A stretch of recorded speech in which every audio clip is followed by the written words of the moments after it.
तीन गोष्टी एकादशीवर ह्यस्ति व्रतेषु यदुनंदन भागीरथीच तीर्थेषु देव भक्तेषु वैष्णव. स्वतः भगवान सांगतात मला भक्तांच्या मध्ये वैष्णव आवडतो, तीर्थामध्ये गंगा आवडती आणि व्रतामध्ये एकादशी आवडते. कारण जाणून बुजून नाही, हेतू पुरस्कार नाही केली. 2 मिनिट घेतोच, आज एकादशीच आहे, होऊन जाऊ द्या. ते राजा रुक्माण गदाच्या नगरातली गोष्ट आहे. तेव्हा एकादशी कशाला म्हणतात हे माहिती नव्हतं सचिन भाऊ. मग झालं काय, त्याची फुलाची बाग होती. आता गाई सांगतो, ते फुलं चोरीला रोज जायचे, शोकारी ठेवले, रक्षक ठेवले, पण चोर सापडेना. फुलाची चोरी रोज.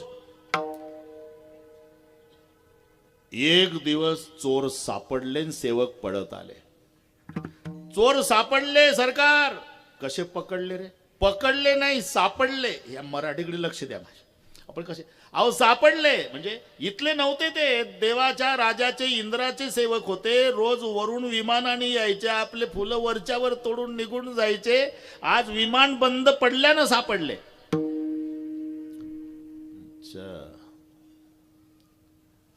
मग रुक्मांगद राजे तिथे आले.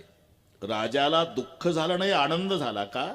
पठ्ठ्याच्या बगीच्यातले फुलं स्वर्गातल्या देवाच्या राजानं चोरून न्यावे, अशी माझी बाग, याचा आनंद झाला. आणि ते सेवक म्हणले आता काय करावं, आम्ही विमान बंद पडलं. मग काय इथं तयार झालं का? त्याच्या फॅक्टरीमध्ये तिथेच स्पेअर पार्ट मेकॅनिक तिथेच मिळतील. नाही, उपाय आहे, उपाय आहे. आज एकादशी आहे. ते सेवक म्हणले जर कोणी उपवासी असेल आज, त्याचा हात लागला तरी विमान उड्डाण होतं.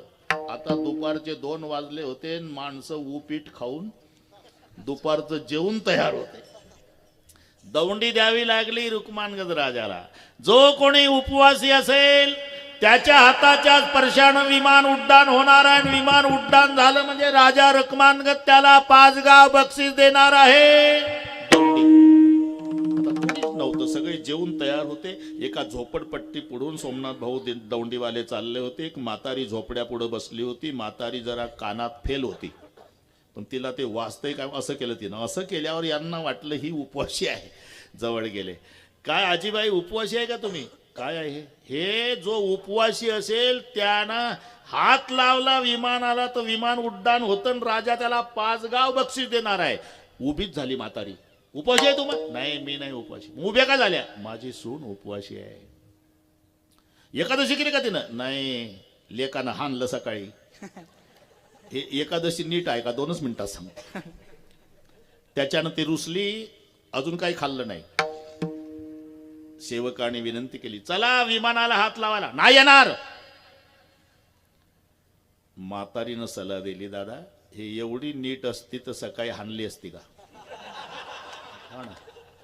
ही एकादशी नीट आहे का बरं का अध्यक्ष? मग काय करावं लागेल? लेकाला बोलून आणा. कुठं आहे तो? ऊस तोडायला गेला अमक्याच्या ऊसात. मग सेवक आले, अरे काय ऊस तोडत बसला? तुझं भाग्य उदयाला आलं. तुझी बायको आज उपवासी आहे, तिनं हात लावला तरी विमान उड्डाण होणार आहे. त्यानं डोक्या एवढं ओलं दांडकं घेतलं शेवरीचं. त्याला माहिती होतं आपली एकादशी कशी आहे बरं का सचिन भाऊ. तयारीने झालं ते ओलं दांडकं घेऊन. चल, नाही येणार, नाही येणार. दांडकं उगारल्या बरोबर एकादशी स्टँडअप. माग दांडकन पुढं एकादशी. तिथं आणल्यावर राजाला आनंद झाला. बापरे, माझी अब्रू राखल्या गेली. एक माऊली पुण्यवान, हे पुण्यवान हाणली ती सकाळी. लावात म्हणलं नाही लावणार. आणि जसं दांडकं उगारलं सचिन महाराज, घाबरली, दोन्ही हात लागले, विमान गेलं उडून. पण राजाच्या आनंदाला पारावार नाही. म्हणले आता माझी कीर्ती स्वर्गात जाईल की राजा रुक्माण गदाच्या नगरामध्ये असे पुण्यवान लोक आहे की बंद पडलेलं विमान हात लावल्याबरोबर उड्डाण झालं. आणि म्हणून राजाला आनंद आवरेना, त्यांनी यांची मिरवणूक काढायची ठरवली. 3-4 किलोमीटर मिरवणूक. सगळ्या संस्थेचे पोरण, ढोल ताशे लेझिम, सगळ्या पार्ट्या, घोडे, हत्ती आणि रथ. राजाचा पुढं, त्याच्या मागे यांचा, त्याच्या पुढे प्रधानजीचा, बालदार चोपदार ललकाऱ्या. 3.5 किलोमीटर मिरवणूक. आता एकटीला कसं बसवता येईल सोमनाथ भाऊ? हे दांडकही बसवलं शेजारी मिरवणूक. आता हिनं थोडं गप बसावं की नाही? ती मिरवणूक पाहिली आणि ती म्हणली, घ्या मजा करून माझ्या बळावर. तुमच्या बापानं बघितला होता का सोहळा? ताशा तरी वाजला का तुमच्या लग्नात? आम्हाला नको बाता मारू. तुला तरी बसायला भेटलं असतं का सकाळी दांडक्यानं हाणलं म्हणून?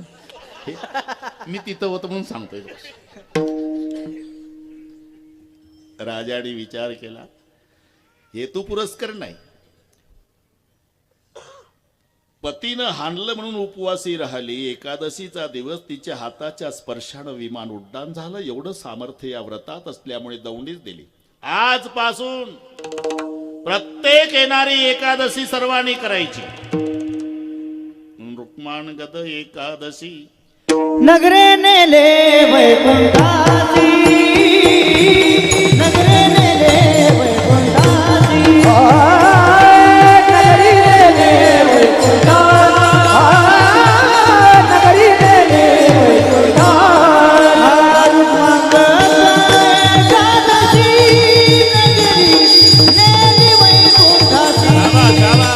नगरी नेली वैकुंठासी, नगरी नेली वैकुंठासी,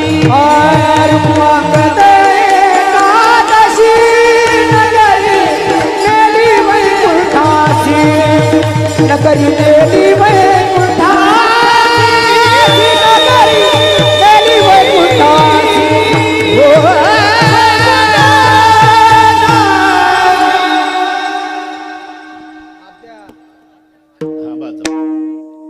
झालं, होऊन गेलं ते. रुक्माण गद एकादशी नगरी नेली वैकुंठासी.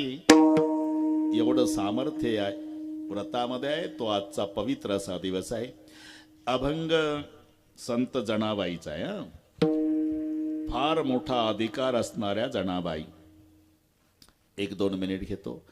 जनाबाई नवे संत नामदेवाची कीर्ती उत्तर प्रदेशात त्यावेळेला कबीरजीच्या काणी गेली. बरं, कबीरजी सामान्य नाही. कबीरजीला लोक विचारायचे, अहो तुमच्या माग प्रभू फिरतोय? ते म्हणायचे त्याचं एकच कारण आहे, कबीरा मन ऐसा भयो जैसा जमुना नीर, पाछे पाछे प्रभू फिरत है कहत कबीर कबीर. हा अधिकार ज्या कबीरांचा, त्यांची कीर्ती, कबीरजीची कीर्ती सगळीकडे पसरली तरी कबीरजी म्हणायचे, अरे माझा कशाला उदो उदो करता, तुम्हाला भक्त पाहिजे? कबीर कबीर क्या करे जा जमुना के तीर, एक एक गोपिन के प्रेम में बह गए कोट कबीर. कोट्यावधी कबीर वाहून जातील एवढी प्रेम भक्ती गोपिकांची आहे. आणि ते कबीर महाराज संत नामदेवरायाची कीर्ती ऐकून काशीहून येतात. कबीरजी पर्यंत कीर्ती पसरलेली नामदेवरायाची. ऐसा भगत मैने कभी नहीं पाया, नामदेव ने दूध पिलाया, काला बछड़ा कपिला गाई, दूध दुआवन नामा जाई, सोने का गड़वा दूध ने भरिया, पियो नारायण आगे धरिया, प्रभु की मूरत दूध नहीं पीवत, सर पचारत नामा रोवत नाम, ऐसा भगत मैंने कभी नहीं पाया. त्या नामदेवाची कीर्ती ऐकून कबीर महाराज पायी प्रवास, बरं का सोमनाथ भाऊ, पायी प्रवास तेव्हा 750 वर्षापूर्वी पंढरपूर जवळ आलं आणि 3 मुली भांडणं करत होत्या गोवऱ्याहून. गोवऱ्या. कबीरजीला दया आली, का भांडता पोरी हो? हिनं गोवऱ्या चोरल्या महाराज. नाही, मी नाही चोरल्या महाराज. मग त्या दोघी म्हणल्या, तुम्हीच सांगा महाराज, आम्ही दोघी जणी ही एकटी, मग आमच्यापेक्षा हिचा गोवऱ्याचा ढीग जास्त कसा? हा मुद्दा कबीरजीलाही पटला. पोरी मध्ये बरोबर आहे म्हणतात त्या दोघीं तू एकटी आणि त्यांच्यापेक्षा तुझ्या गोवऱ्याचा ढीग जास्त म्हणून शंका आहे त्यांना चोरली म्हणून. नाही बाबा, मग ढीग कसा जास्त?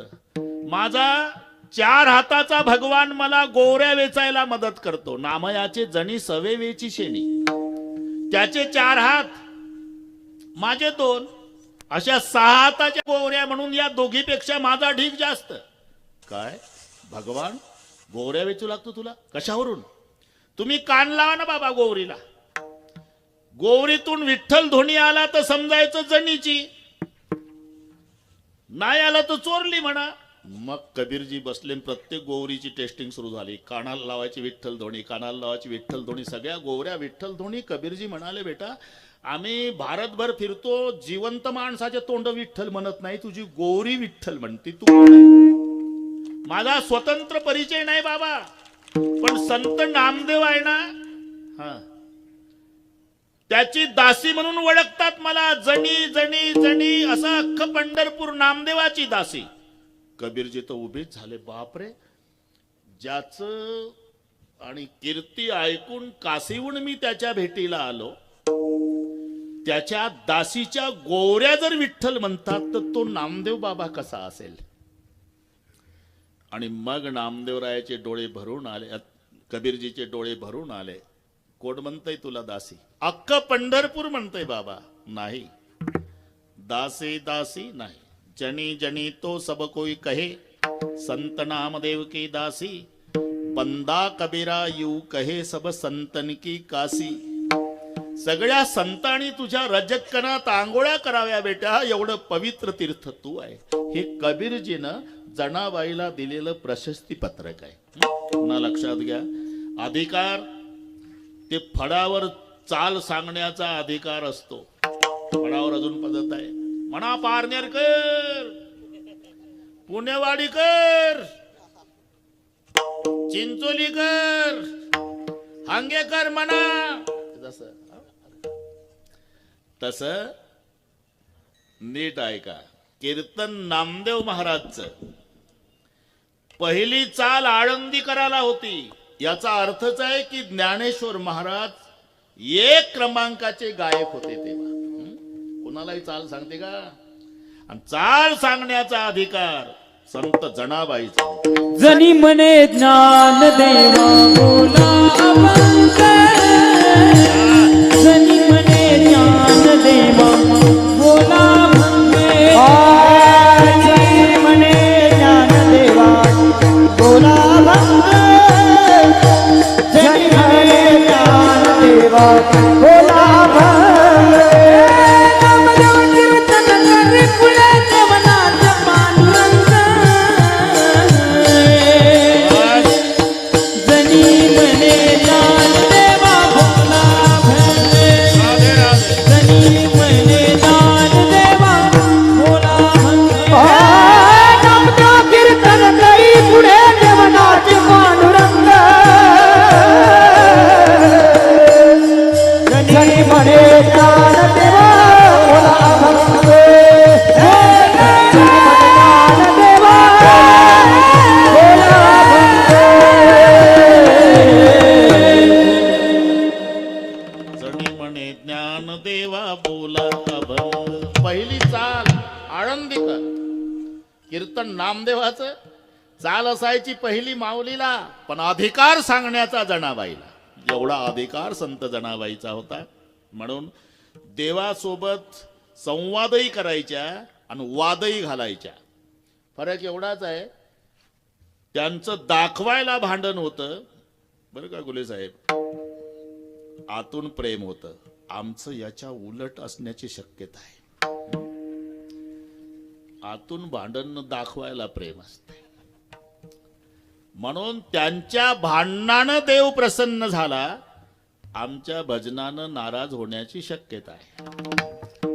जनाबाई, अरे विठ्या विठ्या मूळ माळेच्या कारट्या तुझी रान रणकी झाली. सांगा, हे भजन आहे का?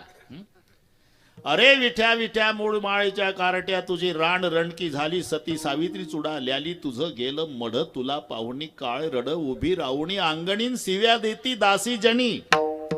एवढ्या सिव्या जनाबाईनं दिल्या तरी जणी बैसली न्हायाला आणि पाणी नाही विसाण्याला. जणी आंघोळीला बसली म्हणजे जास्त गरम पाणी असलं तर देवानं गार होतावं आणि गार असलं तर गरम होतावं. जनाबाईची वेणी फणी करून द्यावी. आणि जनाबाईनं अख्ख्या पंढरपुरात सांगावं, जनी सांगे लोका, जनी सांगे लोका, जनी सांगे लोका, जनी सांगे लोका. नाव घाली माझा सखा, नाव घाली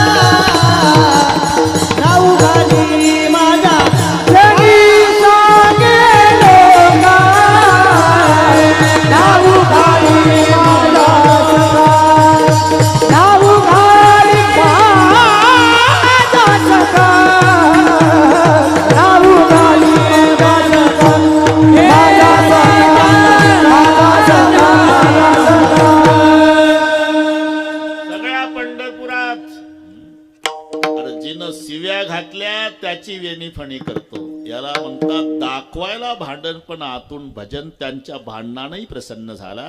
आणि मग जनाबाईने सांगावं, जणी सांगेलो का नाव घाली माझा सगा. हे वार्ता सोमनाथ भाऊ रुक्माई आईपर्यंत पोहोचली. आणि रुक्माई आईनं संध्याकाळी देवाला, काय ऐकते मी पंढरपुरात, हे तिथं चालत नाही बरं का. आदमी कितना ही खतरनाक रहा तो बाहर, घर में आया तो बिगी बिल्ली बन जा. हे देवाचं सांगतो, तुमचं चांगलं असेल. बाहेर बाजूला व्हा, बाजूला व्हा, साहेब आले, साहेब आले, साहेब. साहेब घरी आले की म्याव.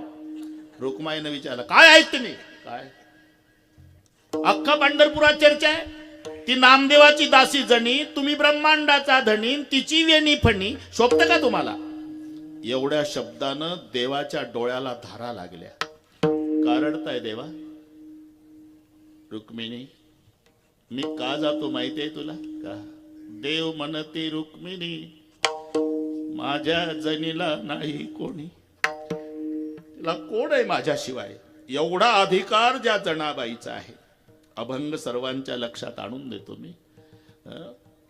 हे सहज सहज लेकरं होतात, त्याला महत्व कळत नाही. नाहीतर दुर्लभम त्रयमे वैतत देवानुग्रह हेतुकम. मनुष्यत्व, माणसाचा जन्म एवढा सोपा नाही. संपत सरस्वती सत्यम संतानम सदनुग्रह सत्ता सकुत संभार सकारा सप्त दुर्लभा. याच्यामध्ये 7 गोष्टी दुर्लभ सांगितलेल्या आहेत. त्याच्यात सुपुत्र दुर्लभ. राजा दशरथाला यज्ञ करावा लागला. जेव्हा राजे दशरथ वशिष्ठजीकडे आले, विचारलं, उदास क्यों राजन. पुत्रहीनस्य मे राज्यम सर्व दुःखाय कल्पते बिनु बालक सुख कौणे काजा. मुलगा नाही बाबा. आणि प्लीज साहेब, सुपुत्र म्हणजे 7वा रस आहे, हे लक्षात घ्या. 6 रसाचं भोजन असतं. आंबट, तुरट, खारट, गोड, हे सगळे पाठ आहे तुम्हाला. 100 एकर जमीन, अर्ध्या एकरात वाडा, भरपूर संपत्ती आहे, पण दिवा लावायला कोणी नाही. सगळे रस बेचव आहे. सुपुत्रो सप्तमो रसः. 10वा ग्रह जावाई आहे. 5वा वेद महाभारत आहे. 15वं रत्न दाता आहे. दाता पंचदशम रत्न. भारतम पंचमो वेदा. जामातो दशमो ग्रह. 4 वेद सर्वांना माहिती आहे. महाभारत हा 5वा वेद आहे. 14 रत्न पाठ आहे तुम्हाला. लक्ष्मी, कौस्तुभ, पारिजातक, सुरा, धन्वंतरी, चंद्रमा, गावा, कामदुदा, सूर्यचक्र, ब्रह्मादि देवांगण, अश्वम सप्तमुखे, वेशम, हृदय, शंकोमृतम, चांबुदे, रत्नानि, हे 14 हे 14. पण दाता 15वं रत्न आहे. दाता तोची एक जाना नारायणा स्मरवी, हा 15वं रत्न आहे. जावाई 10वा ग्रह आहे. 9 ग्रहाची शांती होते सोमनाथ भाऊ. पण हा ग्रह शांत सासरा झाल्याशिवाय होत नाही. मराठी कळते तुम्हाला. मी एवढं का बोलतो, इथं कोणी जावाई नाही म्हणून नाही ना.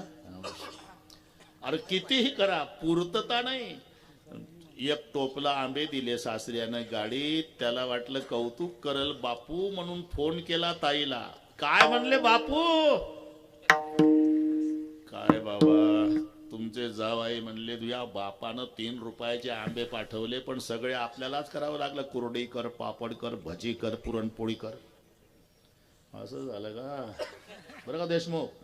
मग दुसऱ्या दिवशी 2 टोपले आंबे गाडीत, 20 किलो गव्हाचं पीठ, 20 किलो तांदूळ, बेसन पीठ, 5 किलो तूप, मिठाच्या पुड्यापासून सगळे पाठवलं.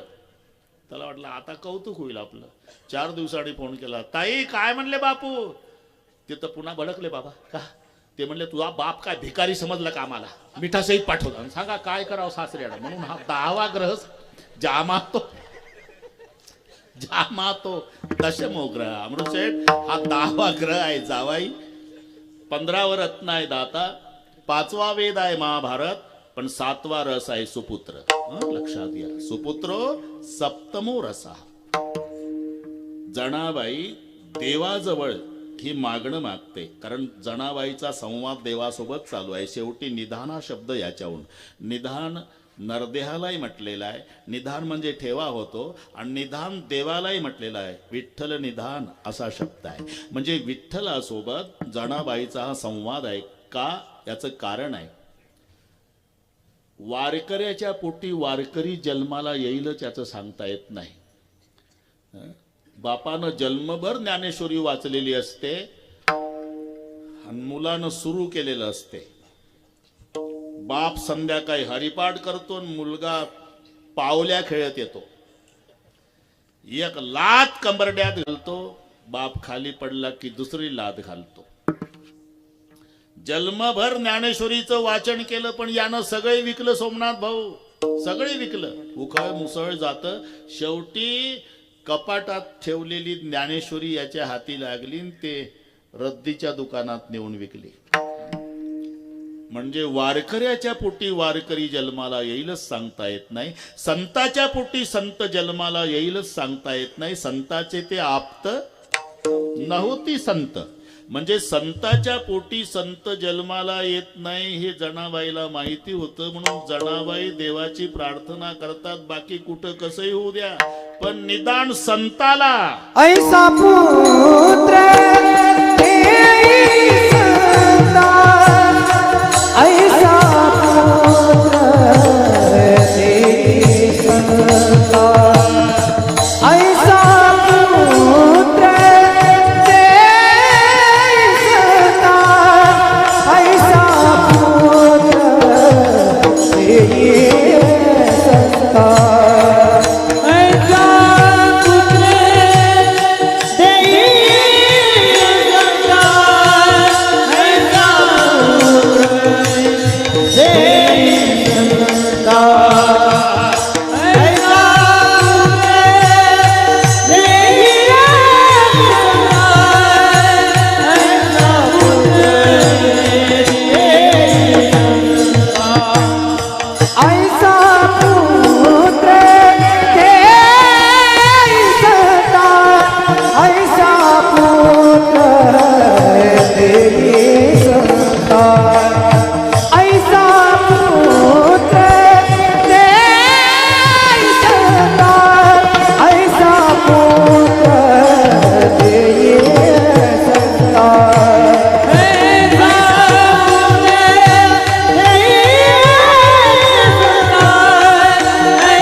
पूजनीय आमच्यावर बंधुवत प्रेम करणारे अनेक साधक कीर्तनकार ज्यांच्या संस्थेत निर्माण झाले ते वंदनीय जंगले शास्त्रीजी महाराज या ठिकाणी आलेले आहे. सर्वांनी हात वर करून टाळी वाजवा. नुसती नाही, हात वर.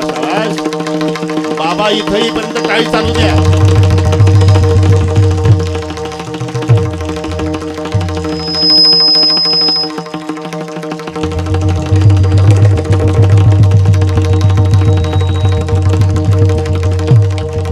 जरा टाळीची ताकद वाढवा ना. आणि बाबा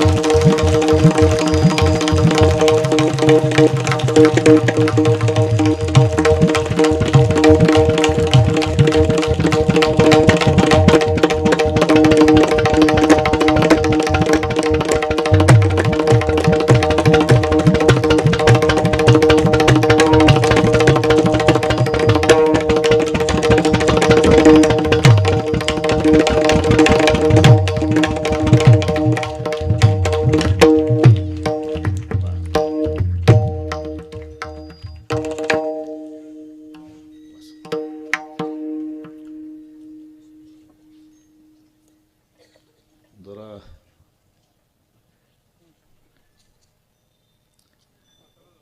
नाही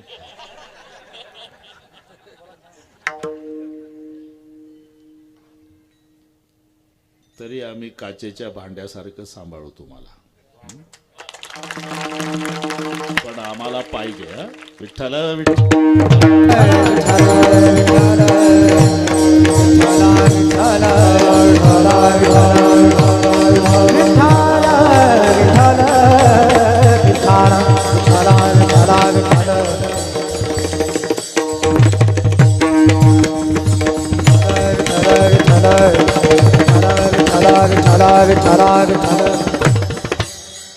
संताचे ते आप्त नव्हती संत.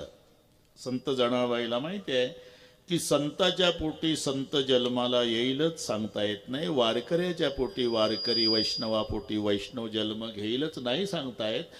जनाबाई म्हणतात बाकीचं काही देणं घेणं नाही, पण निदान वारकऱ्याला तरी त्याची परंपरा चालवणारं जन्माला येऊ द्या. ऐसा पुत्र देई संता, जरी त्या आवडी पंढरीनाथा. असा पुत्र द्या. कसा? त्याला पांडुरंगाबद्दल आवड असावी. आवडीचे दोन प्रकार माहीत तुम्हाला. संसाराची आवड आहे, परमार्थाची आवड आहे. पण प्रपंचकाची ते तुकोबा राहायचं आहे का अभंग डोळा पुढे आणा. सुखे वडंबा दावी घ्या आणि माझे दुःख नेना पा. काय झालं? काय झालं मी तिथलं सांगतो. मी गेले वारी तुम्ही आणली साखर, 7 दिवस गेली 10.5 शेर. हिशोब तुम्हीच करा.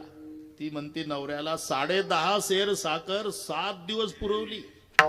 निपट मज न चले अन्न, पायली गहू सांजा 3 सांजाला पायली भर गहू. निज नये खाली घाली फुले, जवळ नसाती मुले. सदासूळ माझे कपाळी, चंदन लाविते भाडी. अखंड मज पोटाची व्यथा, पथ्य आहे. काय? दूध तूप साखर पथ्या. हिनं काही म्हटलं तरी ते होयच म्हणतं. आवडीचा मारला वेडा, आवडीचा मारला, आवडीचा मारला, आवडीचा मारला वेडा. होय होय कैसा मने बिडा, होय कैसा मने बिडा. होय होय मने बिडा, होय कैसा मने बिडा. मने बिडा, होय होय कैसा मने बिडा. हे आवडीचा मारला वेडा.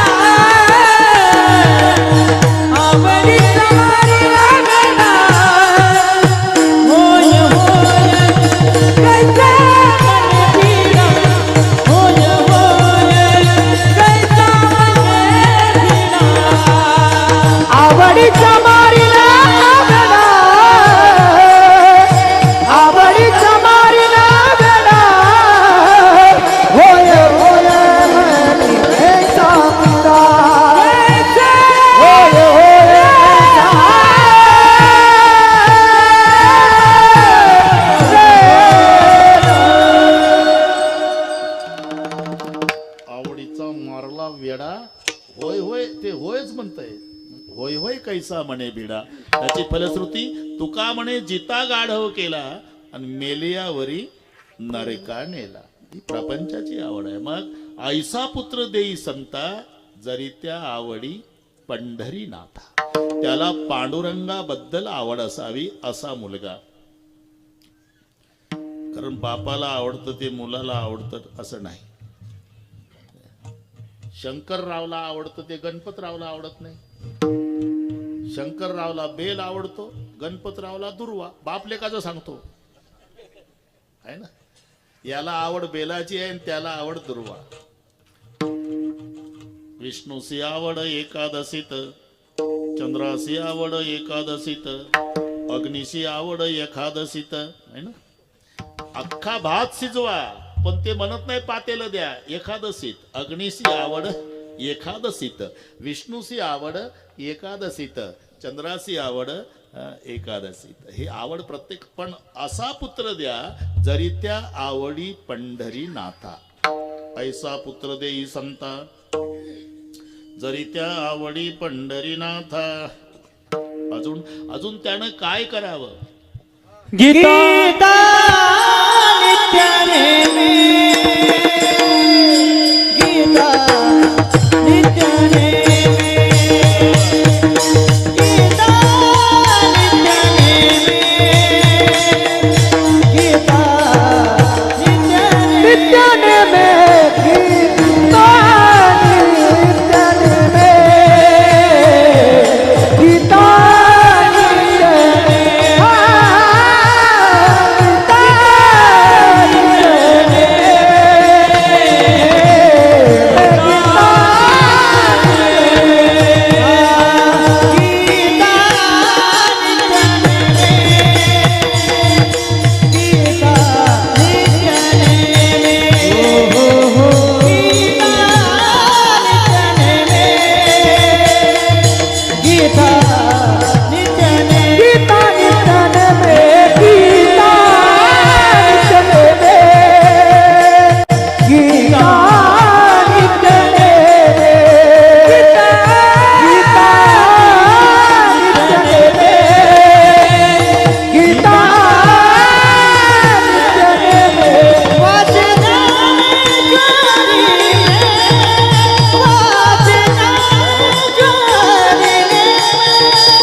ज्ञानेश्वरी प्रेमे.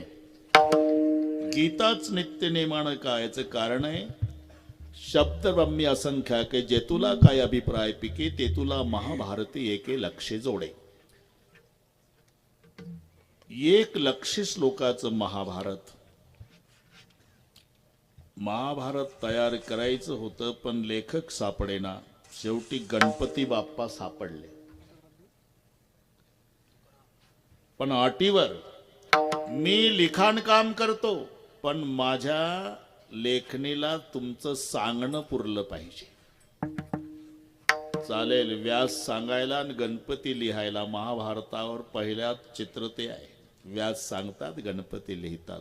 कबूल करून घेतलं. लेखणी बंद पडली तर उठून जाईल. चालेल, करा सुरुवात. नारायणं नमस्कृत्य नरं चैव नरोत्तमं देवीं सरस्वतीं चैव ततो जय मुदीरयत. गणपती म्हणाले हा श्लोक लिहून 1 मिनिट झाला. अशा अडचणी असेल तर मी 9ला जातो निघून. कारण व्यासाच्या मनात आलं की गणपती लिहून टाकायचे. आता अशा लेखकाला किती पुरवायचं, म्हणून सांगितलं अर्थासह लिहा. अर्थासह लिहायचे तरी घामाघूम केलं व्यासाला. आता काय करावं म्हणून व्यासाने त्याच्यात कूटश्लोक घातले. अष्टश्लोक सहस्राणि अष्टश्लोक शतानि च अहम वेदमी शुको वेत्ती संजय जानाति वानवा. व्यास म्हणतात 8800 श्लोक महाभारतात कूट आहे. कूट म्हणजे ज्याचा शब्दशः अर्थानं समाधान होत नाही. लिहा. केशवम पतितं दृष्ट्वा द्रोणहर्षमुपागतः रुदन्ति कौरव सर्वे हा केशवम कथक गतः. अर्थ लिहू लागले गणपती. केशवम पतितं दृष्ट्वा द्रोण हर्ष मुपागतः. भगवान कृष्ण पडलेले पाहून द्रोणाचार्यांना हर्ष झाला. पडणार कुठून, भगवान ड्रायव्हिंगला होते का नाही पांडव पार्टीला, आणि द्रोणाचार्य कौरव पार्टीला. आनंद होईल.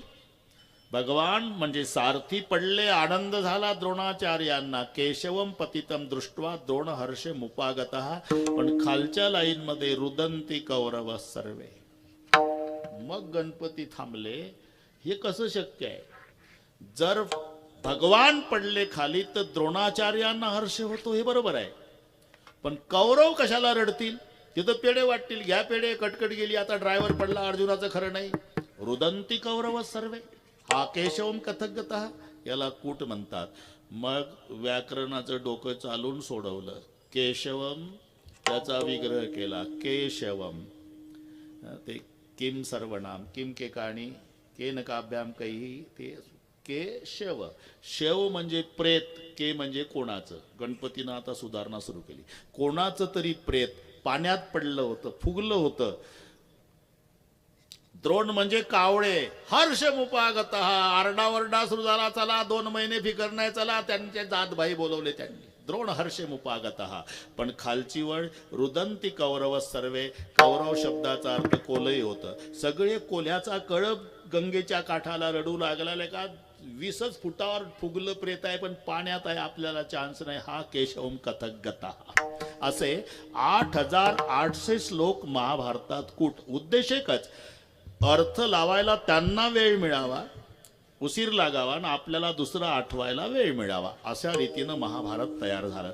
शब्द ब्रह्मी असंख्याके जे तुला काही अभिप्राय पिके ते तुला महाभारतीय के लक्ष जोडे. पण 18 पर्व भारती जे लाभे कृष्णार्जुन वाचोक्ती. संपूर्ण महाभारताचं सार श्रीमद भगवद्गीतेच्या 700 श्लोकात आहे. जे लाभे कृष्णार्जुन वाचोक्ती, म्हणून इथे उल्लेख केला गीता नित्य नेमे. वाचन तर दूर आहे, नाही पुनरावृत्ती तया.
सत्ता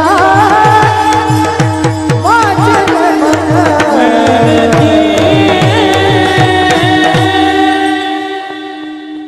एवढं सामर्थ्य या ग्रंथात असल्यामुळे गीता नित्य नेमे, त्याच्या पुढे शब्द आहे वाची ज्ञानेश्वरी प्रेमे. कारण गीतेत आहे ते ज्ञानेश्वरीत आहेच, पण ज्ञानेश्वरीत आहे ते मात्र गीतेत नाही. गीतेत गुह्य आहे, ज्ञानेश्वरीत प्रागट्य आहे. ही माऊलीचे आपल्यावर उपकार आहे. गीता हे औषध आहे, वेद आमचा डॉक्टर आहे, कृष्णजी आमचा बाप आहे, ज्ञानोबाराय आई आहे. बाळ जर आजारी पडलं तर बाप त्याला दवाखान्यात नेतो, दवाखान्यात डॉक्टर तपासतात आणि लिहून देतात, हे घेऊन या औषधाची बाटली. आणल्यावर डॉक्टर समजावून सांगतात 2 चमचे सकाळी, 2 दुपारी, 2 संध्याकाळी, अमक खायला द्या, तमक खायला देऊ नका. इथे डॉक्टरचं काम संपलं. तसं वेद अहितापासून काढिते हित देऊनी वाढविती, नाही श्रुती परवती माऊली जगा. तिथून पुढे काम सुरू होते ते बापाचं. मग बाप कडेवर लेकराला घेतो आणि एका हाती बाटली, बाटली म्हणजे औषधाची, हा ना, औषधाची बाटली बाळ घेऊन घरी येतो, आईजवळ देतो. हे बाळ हे बाटली 2 चमचे सकाळी, 2 दुपारी, 2 संध्याकाळी, अमक दे खायला, तमक देऊ नको, ऑफिसची वेळ झाली मी चाललो. इथे बापाचं काम संपलं. तपासलं तिथे डॉक्टरचं काम संपलं. बाळ आणि बाटली आणून दिली आईजवळ, इथे बापाचं काम संपलं. आणि तिथून पुढे काम सुरू होतं ते आईचं. मग आई बाळाला मांडीवर घेते आणि पहिल्यांदा बाटलीचं सील तोडते आई. कारण गीता औषधाची बाटली आहे, पण त्याला संस्कृतचं सील आहे. ती बाटली कृष्णरूपी बापानं आमच्या आईच्या ज्ञानोबारायच्या हातात दिली. आणि आईनं पहिलं जर काय केलं असेल, संस्कृताची गाठी संस्कृताची गाठी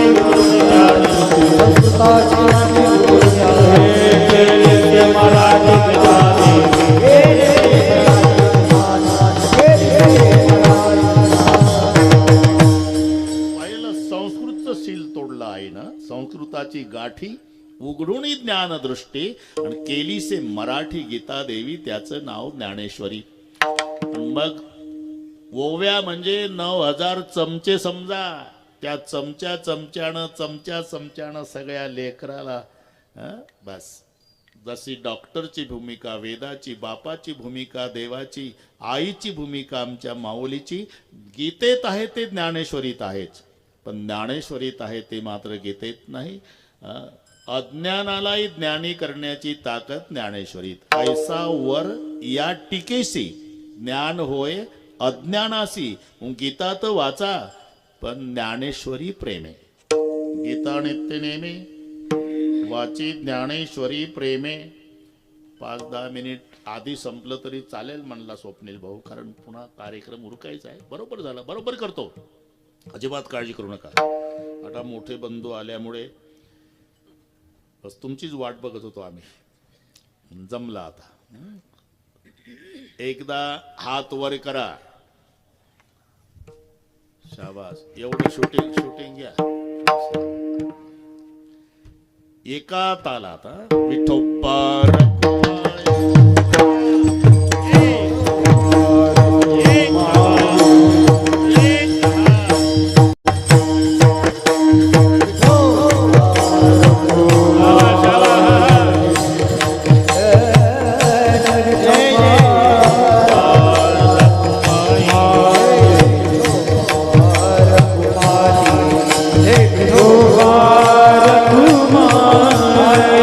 Bye.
ऐसा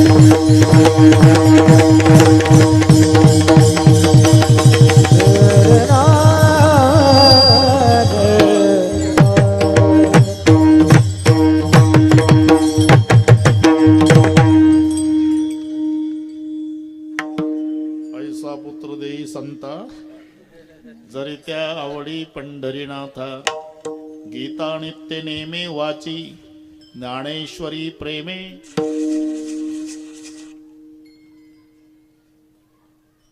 अजून त्यानं काय केलं पाहिजे संतांच्या चरणात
चालीच ऐकत राहावं.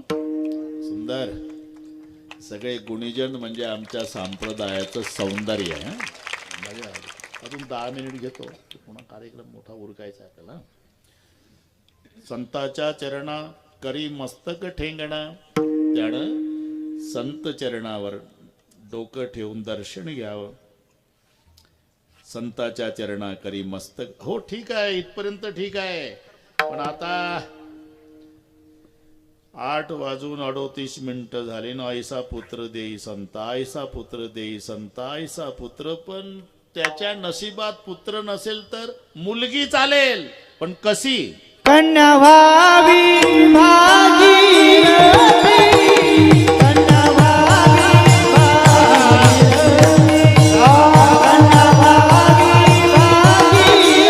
भागीरथी, कन्या व्हावी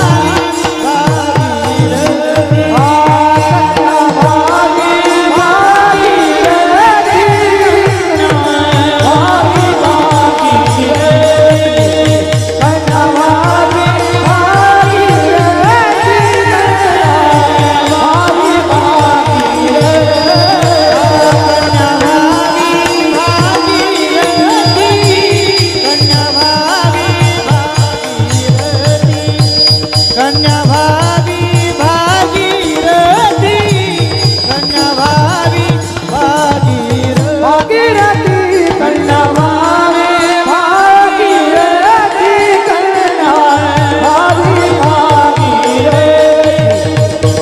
व्हावी भागीरथी, कन्या व्हावी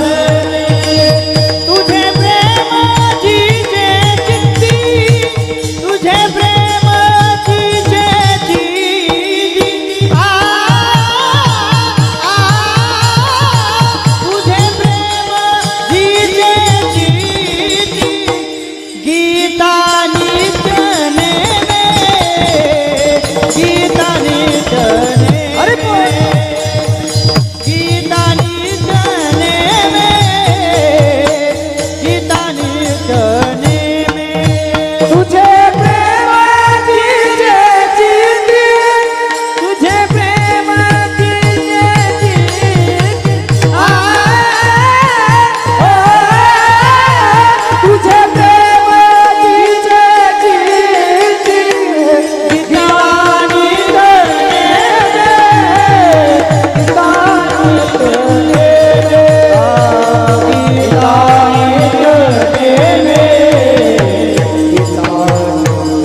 भागीरथी.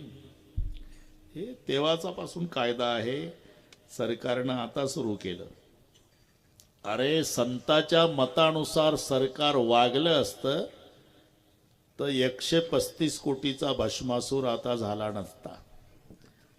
750 वर्षापूर्वीचा कायदा. पुत्र एकच, पुरे एकची पुत्र माये पोटी, हरिस्मरणे उद्धरे कूळ कोटी. असा एकच पुत्र द्या देवा. पुत्र दे ऐसा गुंडा ज्याचा ते लोके झेंडा. सरकार नगरीची रचावी, मग जलाशय निर्मावी, मग महावने लावावी. हे 750 वर्षापूर्वी. नगरीची रचावी म्हणजे पुनर्वसन, जलाशय निर्मावी म्हणजे धरण, महावने लावावी म्हणजे वनीकरण. हे तर तेव्हाच सांगितलं. पुत्र देई ऐसा एक पुत्र. पण तसा पुत्र तुमच्या नशिबात नसेल तर मग मुलगी चालेल.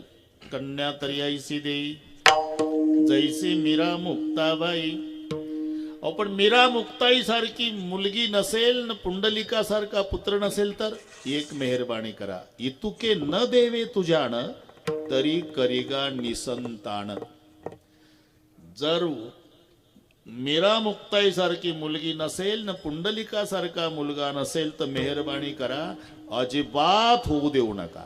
द्यायचं असेल तर मीरा मुक्ताई सारखी मुलगी नाही तर पुंडलिका सारखा पुत्र. दोही माझी एक लेखा, दोही माझी एक लेखा, दोही माझी एक लेखा, दोही माझी एक लेखा. बोले केशवदास चोखा, बोले केशवदास चोखा, बोले केशवदास चोखा, बोले केशवदास चोखा, बोले केशवदास चोखा, बोले केशवदास चोखा.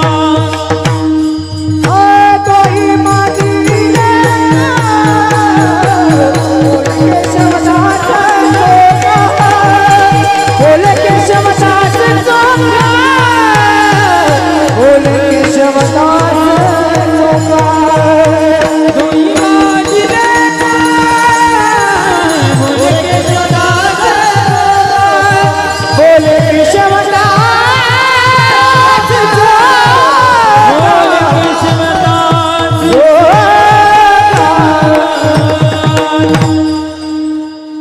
पैकी एक. दोही माझी एक लेखा, बोले केशवदास चोखा. पुत्र नसेल तर मुलगी चालेल पण कन्या व्हावी भागीरथी. भागीरथी म्हणजे हा अभंग 750 वर्षापूर्वीचा आहे. आणि भागीरथी तुकोबारायची कन्या ते नाही. भागीरथी इथे गंगेला उद्देशून केलं. निर्मल, भागीरथी म्हटलं की निर्मलता. आणि तिच्या चित्तामध्ये तुझ्याबद्दलचं प्रेम असावं अशी मुलगी द्या. हे आता सरकारला इथं मुलापेक्षा मुलगी बरी, प्रकाश देती दोन्ही घरी. अरे हे तर 750 वर्षापूर्वीचाच कायदा आहे. कन्या व्हावी भागीरथी, तुझे प्रेम तिचे चित्ती. मग आता काय 8:45 झाले. आतापर्यंत जेवढी विनंती केली याची देवा पूर्तता करा. ऐसे करी संत जना, ऐसे करी संत जना, ऐसे करी संत जना, ऐसे करी संत राशि जन्म जाएगा,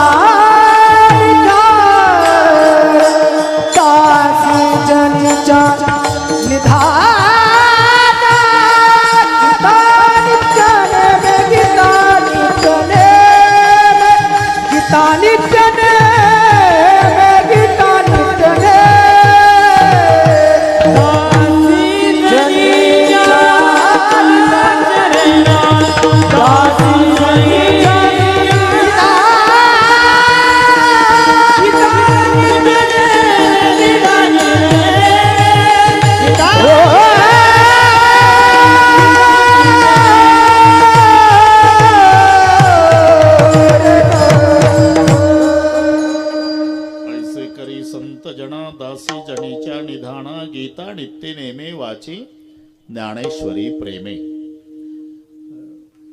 गारठ आज वाढलेलं दिसते थोडस, पण ठीक आहे, बरोबर करू आपण. आता चालीला राहू द्यायचं ना.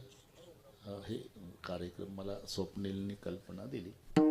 हा ठीक आहे, आलं माझ्या लक्षात आलं. तुझा चेहरा सांगतो काय करायचं ते.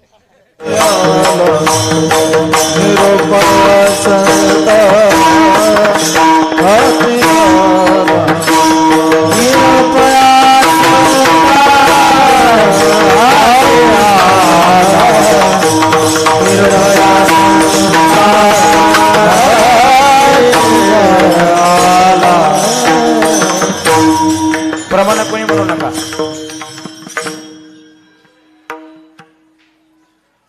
त्याला प्रवासाचा पूर्णविराम म्हणतात. दुसरं एक त्याला माहेरा जाणं म्हणतात. आणि आनंद होत असतो तो माहेरा जाताना. आता आपण जे आलो ना, हे सासर आहे डॉक्टर साहेब. इथे नांदायचं आहे.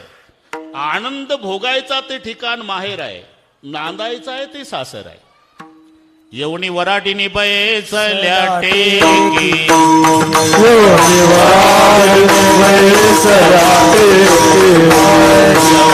वराडीनी बैसला टेकी,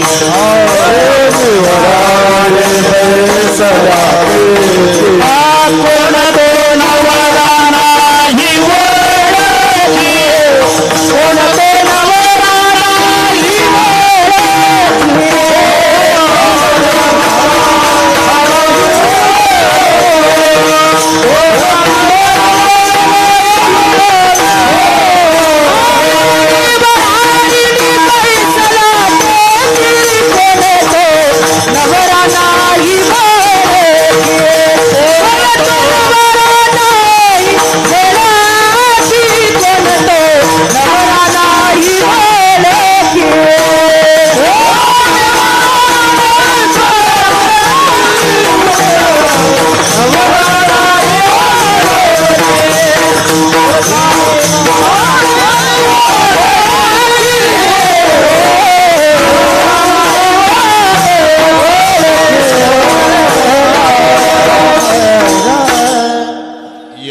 वराडिनी बैसल्या टेकी, कोण तो नवरा नाही ओळखी.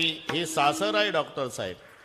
कोण तो नवरा नाही ओळखी. भरत, आणि ओळखी जर असती तर प्रश्न विचारला असता का, मी कवनाची मज सांगा कोणी, मी कवनाची मज सांगा कोणी, मी कवनाची मज सांगा कोणी, मी कवनाची मज सांगा कोणी. वराड आया वराडी, वराड आया,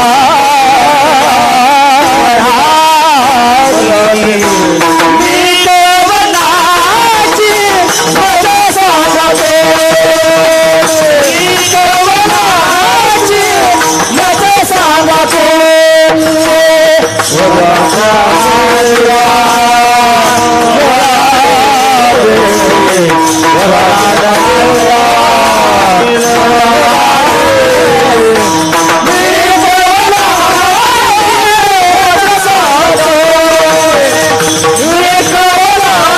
वराड आया,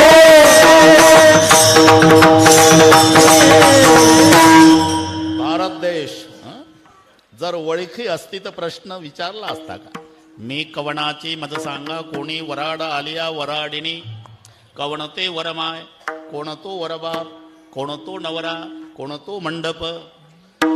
वराड नव्हे स्वप्नगे माय, बाप रखमा देवराचे वेगी धरावे पाय. आता जे आलोय ना आपण, हे जीव वधू आहे. आणि जीवरूपी वधू नांदायला आली ते हे क्षेत्र आहे. आपण नांदायला आलो. नांदायचं असते ते सासर आहे. आणि आनंद भोगायचा असतो उंदरी करते माहेर आहे. पुन्हा सुटसुटीत पहा, बापू जिथे सासू आहे, सासरा आहे, दीर आहे, पती आहे, ननंद आहे, ही मंडळी जिथं आहे त्याचं नाव लालासाहेब सासर आहे. जिथे आपल्या भाषेत पप्पा आहे, मम्मी आहे, दीदी आहे, भैया आहे, बस. कोण ह्या भाषेत त्याचं नाव माहेर आहे. माझे माहेर पंढरी आहे भिवरेच्या तिरी. एवढा शब्द आला की भीमसेनजी जोशी डोळ्यापुढे येतात. अरे किती दिग्गज झाले गायक जगाच्या पाठीवर, पण बापू 2 गायक चंद्र सूर्य असेपर्यंत अमर आहे. एक लता दीदी मंगेशकर आणि भीमसेनजी जोशी. काय कारण? कारण शोधा. यांचा कंठ अभंग गायल्यानं पवित्र झाला म्हणून अमर आहे. त्यांनी गायन केलं बोधले बाबा. रूप तेरा मस्ताना, प्यार मेरा दिवाना. आमच्याही संतांनी ते शब्द वापरले, पण संताच्या भाषेत वापरले.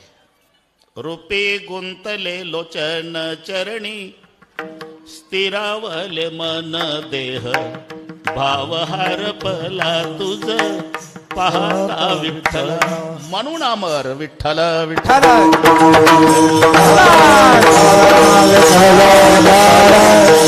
अगदी थोडक्यात सगळे बरोबर होईल. भारत देश सगळे बरोबर होईल. माझे माहेर पंढरी आहे भिवरेच्या तिरी. बहीण चंद्रभागा आहे, भाऊ पुंडलिक आहे, माय रुक्माई आहे आणि बाप पांडुरंग आहे.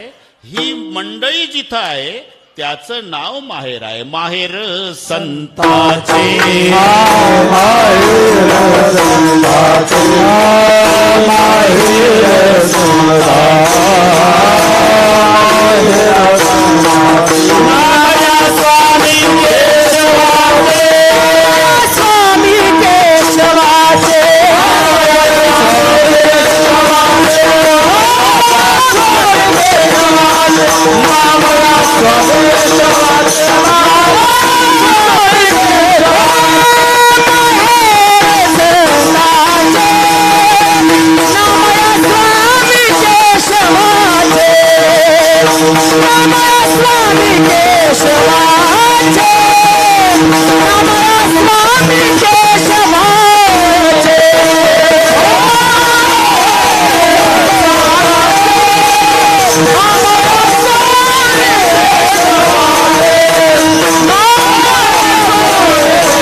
संताचे नामया स्वामी केशवाचे पंढरीये माझे माहेर साजणी. ओविया कांडणी गाऊ गीती जाई नगे माये तया पंढरपुरा भेटेन माहेरा. माझ्यापेक्षा जास्त पाठ तुम्हाला माहेर.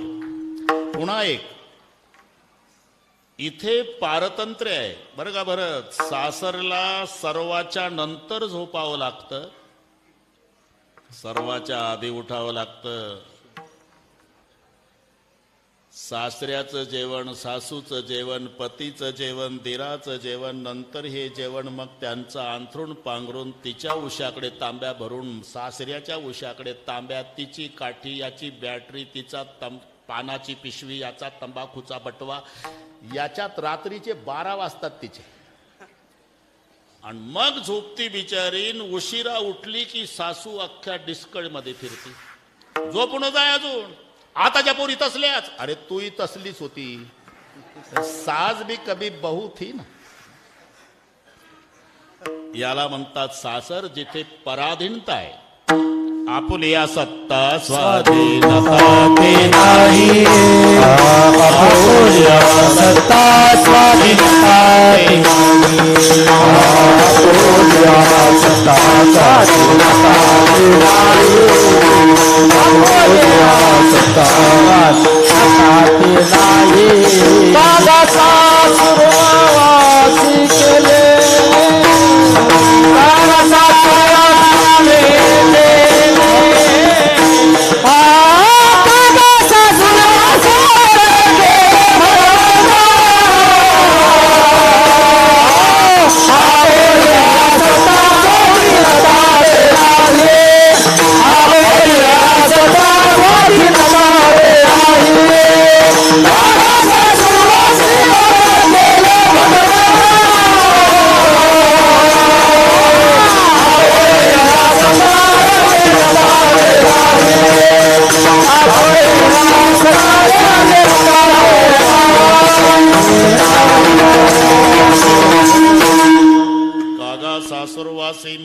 केले भगवंता, आपुलिया सत्ता स्वाधीनता ते नाही जिथे पराधीनता आहे, पारतंत्र्य आहे, त्याचं नाव सासर आहे.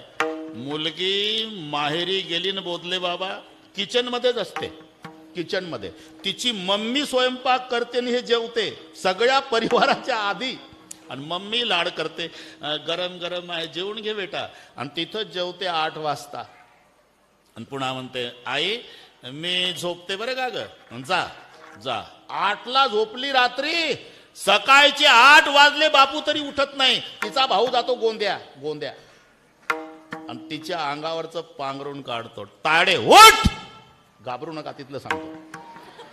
ते आईला ऐकायला जात, ए गोंद्या, अरे सासरी त्रासली रे माझी ताई, इथं तरी 4 दिवस सुख घेऊ दे. 8 वाजता. याचं नाव आहे माहेर. बापू, जिथे आनंद भोगायचा आहे, जिथे पारतंत्र्य आहे ते सासर आहे. आपण सध्या सासरला आहोत, फक्त दृष्टिकोन बदललेला आपला. आम्ही ज्याला मरण समजतो, महात्मे त्याला मरण समजत नाही, माहेरा जाणं समजतात. म्हणून आम्ही मरताना रडतो, ते जाताना दुसऱ्याला रडवतात न स्वतः हसत जातात. का? मरण समजत नाही.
समजतो. ज्याला महात्मे त्याला प्रवासाचा पूर्णविराम समजतात एक, आणि माहेरा जाणं समजतात. आलो निजाच्या माहेरा.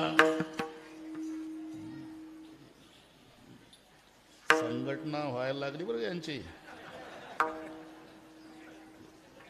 3 झाल्या आता हे.